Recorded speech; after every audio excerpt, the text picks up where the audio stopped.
आबादी की तेज रफ्तार एक समय में जाकर किसी भी देश के लिए परेशानी का सबब बन सकती है यदि इस संबंध में बनाई जाने वाली नीतियों में समुचित विवेक का इस्तेमाल न हो। दुनिया के दो देश चीन व जापान के उदाहरण हमारे सामने हैं जिनके सामने बुजुर्गों की बढ़ती आबादी का नया संकट खड़ा हो गया है।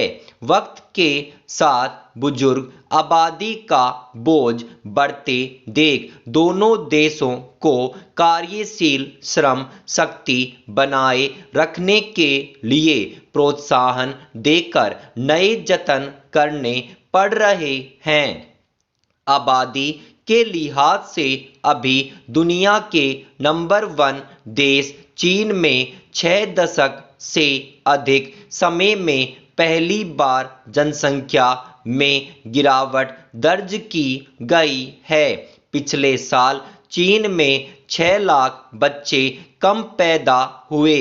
आबादी के मौजूदा ग्राफ के अनुसार संयुक्त राष्ट्र का आकलन है कि वर्ष 2050 तक वहां की आबादी 1 अरब 42 करोड़ से घटकर 1 अरब 31 करोड़ और वर्ष 2100 आते आते 80 करोड़ के लगभग ही रह जाएगी।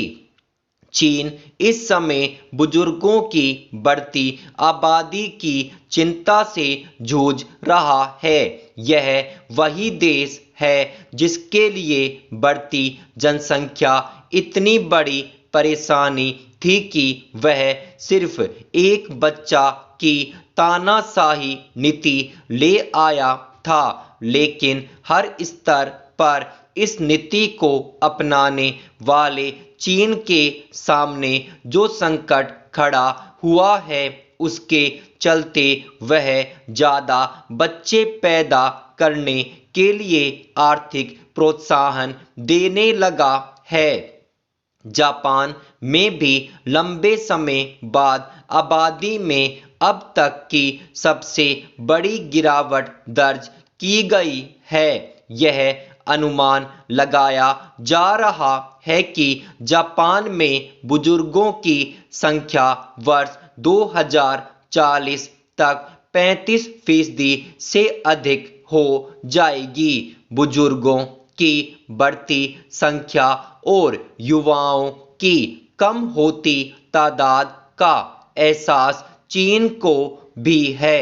शायद इसीलिए वह एक बच्चे पर 7500 युआन, दूसरे पर 11,000 युआन व तीसरे पर 600 युआन की प्रोत्साहन राशि देने की नीति लेकर आया है।